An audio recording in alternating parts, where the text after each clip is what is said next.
I love this weekend. I love this service. To hear about how God can use things like cancer, how God can use a situation with a kid with special needs. God can use all of that. God can use stepping out and serving to make a huge difference of life change. I'm so grateful for that.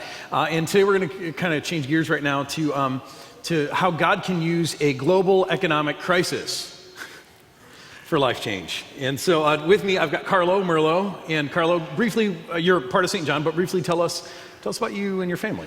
Married to a loving wife, Amy, who after the morning service and live streaming reminded me we've been married 18 years, not 19 years. Whoops. Which is kind of bad because you actually are an accountant by trade. Yeah, I can't count years very well, though. I have 4 kids, Cody, Carmen, Casey, Cameron. That's a picture of them not fighting, which is a unique find, hard to come by. And you did those names are way too similar for me. They are, but the only way we could remember 4 of them. That's right. So that's your family, beautiful family. Now, you came to St. John in 2005. Talk about how you got here. That's correct. 2005, we came first time for the Christmas service. My sisters had children that were performing in the worship service, and decided as a family we'd all come and watch. And I had a strong relationship with God and had gone to church faithfully, but always felt like I was there and just thanking God. And when we came to service, it was amazing. Just the stuff that was going on, the message. We walked out thinking, wow, I was forced to think. And for the first time, actually, I got a message and took something away. Yeah, that's awesome. So your story actually centers mostly around what was happening in your life during this time in business. So if we can go back to 1996, you were a young man out of college working as an accountant for Arthur Anderson, a public accountant. You were working on your MBA at Northwestern, living in Chicago at the time. And then in 1996, your father, who was the owner and operator of Glendale Chrysler Plymouth here in town, experienced some unexpected health issues. That's right. He was stricken with what they thought was a stroke, but it turned out to be glioblastoma, which is an extremely aggressive form of cancer, and instantly became decapacitated, and it was clear that he was not going to be able to continue on running the dealership. So at that point, my mom reached out and contacted me and asked if that'd be something I'd be interested in, and decided why not. It's a challenge, but it's something that's very rewarding. Yeah. So, I mean, you're in a tough situation with your dad and his health, but you take on this new opportunity. Now, just to be clear about something here, this wasn't just like a business that was given to you, right? No. You had to pay for it. You had to buy the family business. This is not a Christmas present. Yeah. No, actually, I have siblings, and there are rules within the IRS code too. You can't just pass on a business, but also it was fair for me to pay fair market for it. And the difference between buying a business from a family member and buying it from a stranger you work out your best deal and you negotiate back and forth with mom. This is how it is. Yes or no. Yeah. And don't haggle with mom. No, right? That's rule number 1. Yeah. So you buy the family business. At this point, you're taking on way more debt than you ever, as a public accountant, would ever feel comfortable taking on. But it's the position that you're in. We're going to fast forward 10 years now. You're running the business. You're starting to become profitable. You're learning the ropes. 2007 happens, and stuff starts happening in our economy, and specifically the auto industry starts going a little crazy. Sales start falling to record lows. Manufacturers are offering ridiculous incentives to try to move inventory. They're not selling cars, but they're still making cars. Inventories are piling up. Then when you can sell a car, credit markets are getting tight, so customers aren't able to get loans. And there are these rumors then, and I was living in Detroit at the time, there were these rumors that the big 3, they were all going under. And you as a business owner, as a dealer, are bleeding money. What's the personal impact of all this at this point in your life as things really start to get bad in the auto industry? Well, the tough thing is everywhere you went, this was a front page news. Yeah. Everybody wanted to talk about it, and it was just and you're like, please don't talk about this. Yeah. It was a helpless feeling. I had a family that's counting on me. I had 50 employees whose families are counting on me. And I knew that things were going bad. And not only bad in a way that we could control. The corporation that was selling us our cars was about to go bankrupt. So you're under a huge amount of personal stress started taking over, and I started losing sleep. And when I say losing sleep, I didn't sleep a couple hours a night. I would stare at the ceiling for the entire night. And weeks became months, and time came to where I just knew I don't even know what sleep was like. Yeah. The lack of sleep turned into depression, and just overcame me. I'd drive to work in the morning and cry the entire way in. I'd get to work and sometimes have to pull back out and circle the neighborhood again just so people didn't see me like that. And same thing on the way home. I'd get in the garage, open the garage, and pull back out and go and try to compose myself again. It was just the most massive stress I've ever been under in my life. Yeah, and you're carrying all this alone. I mean, because you're trying to be strong for your family and be positive, and for your employees, you're trying to be positive, and so you're under this huge weight, and things are bad, and then 2009, they got worse because Chrysler declared bankruptcy. That's right. Yeah.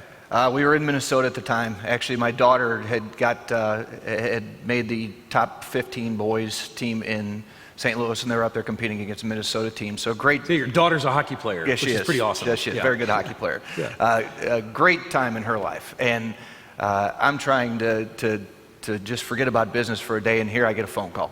11:45, April 30th of 2009. It's my Chrysler rep to inform me that Chrysler's going bankrupt. Production is going to be stopped. Not sure if they're coming out of bankruptcy. All incentives will not be paid.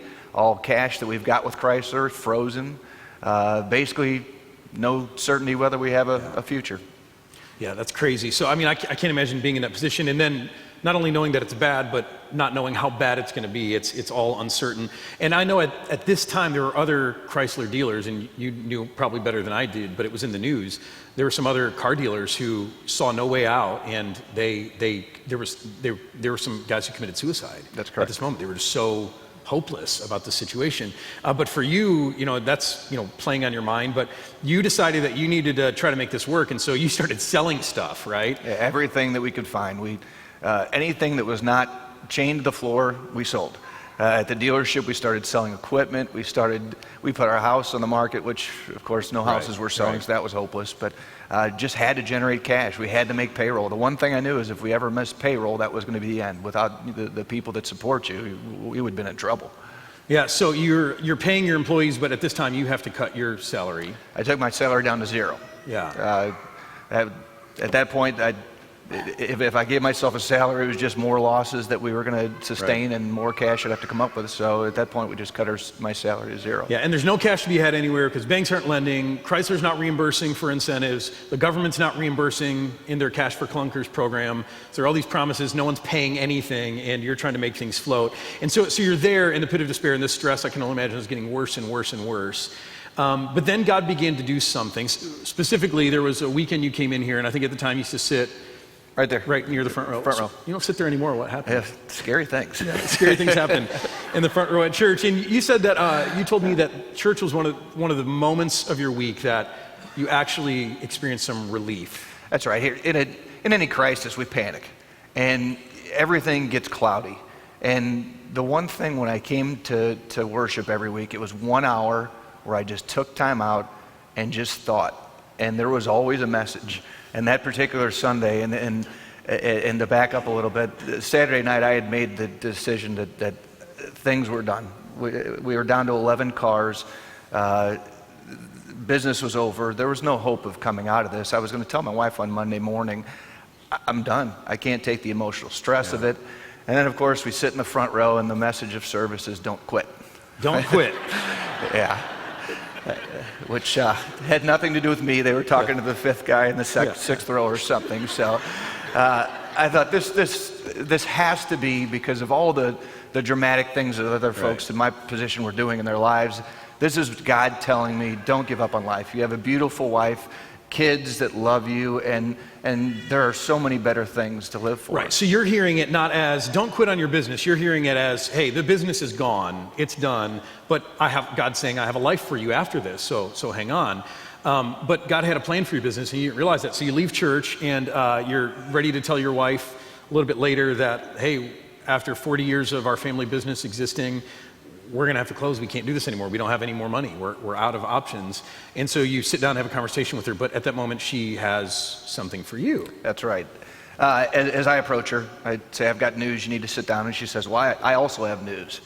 I took a pause and thought, oh no, she's pregnant. This is not good timing. So I thought, well, I better let her go first. Right. She pulls out a check, and turns out that, unbeknownst to me, she had applied for a home equity loan, which I didn't know we had equity in our house. Actually, I thought we had a lot of negative equity, but I couldn't believe it. The check glowed, and it was a big check, obviously, and it was hope. It was enough that we could at least continue and try to get things going again. So you're sitting in church and you hear, don't give up, and you're like, okay, I won't give up. And then your wife all of a sudden produces this check that you didn't know about, this home equity loan check. And then you go to work the next day, and a series of events starts unfolding in the next 24 hours where these banks that you used to do business with, who had kind of locked you out when money was tight and told you to get lost, they're now calling you saying, hey, we're really sorry we treated you that way. We'd like to loan you some money. Yes. Right? It happens like 3 times or something? It was the most amazing day, and if I wrote a book about it, nobody would buy it. They'd put it on the fiction shelf or throw it away. 9 o'clock the next morning, and again, when things happen, everybody wanted us to pay all cash and wanted to relieve themselves of all loans in the books, including banks that we've done business with for a long time. They're like recalling loans, and they're saying, hey, pay us off. 9 o'clock, one of the banks that we've done business with now this year, it's our 50th year with a relationship with them, called and apologized and said, I can't believe that. We talked and feel terrible. Of course, they took the money, but then they offered to take our real estate loan, which was a good piece of so this is 24 hours after you were in church, and you hear, Yes. don't quit. Your wife has this, and then this bank, and then later that day. Late at 11:45, Ally Bank calls and says, we have your floor plan financing for you and a cap loan for you.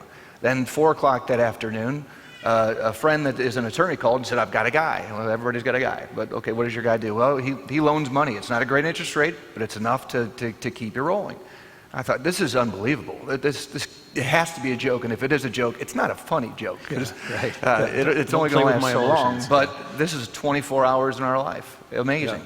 Yeah. So I want to know what that's like. You sit in church and you listen to messages, and you grew up in the church, but to know that God is speaking directly to you in the middle of a horrible situation, that God is not passive or distant, but he's got an active word to speak in your life. What was that like for you? Well, it certainly had my attention at this point. And it was the most, again, when it comes from a relationship that I never had that relationship with God. I always had faith in God, but never had something to where I felt like he's actively looking out for me. He's actively guiding me. He realized that maybe I was a little off and pointing in the wrong direction, and making sure that I was correcting my course, as if he had another plan that I was not prepared for. So this begins a turnaround for you. You have some cash to work with, and you still have to make your business work, and so you get really smart and savvy, and you're filled with hope. And now today, business is good, the economy is better. Phenomenal. We're up to 140 employees, which during our low we were at 35. Most of the loyal people that we supported during the times when things were bad are still with us. 3 record years in a row, and business is just booming. That's awesome. But here's what I want to know. So you're in a better place now, but you think back to that awful season you were going through, sleepless, stress, not thinking you're going to fail your family, all of your employees, trying to pull yourself together, you think about that season. I want to know, how did God work during that season? What kind of life change did God do through all that? Well, 2 things. One, I was always famous for saying, why me, and I think a lot of us do. And now, later in life, I realized, why not me? Look, God has a plan for everyone. He does not share the script with us, unfortunately, so it's a little frustrating sometimes. And I look now at the successes we're having, and without the failures we had before and the stress and feeling bottom, we wouldn't be here. So as much as it was a crisis, it is a blessing. And the other thing, too, is that sometimes in a crisis we get so stressed out that we just try to control things that we have no control over, and forget about the gifts that God gives us. And God very subtly was prodding me, telling me, Carlo, these are your strengths. Sell cars, fix cars. Use your experiences, and make yourself a better person. And once I opened up and started listening, great things started to happen. Yeah, there's a story in the Bible where once this kid who had 5 loaves of bread and 2 fish was able to feed 5,000 people with the Lord's help. And I think it's a great lesson to say, hey, even when you're in over your head, God's given you something, and when you place that into his hands, he can use it. Carlo, thank you so much for sharing your story with us. It's really brave of you to do that, and we really appreciate it.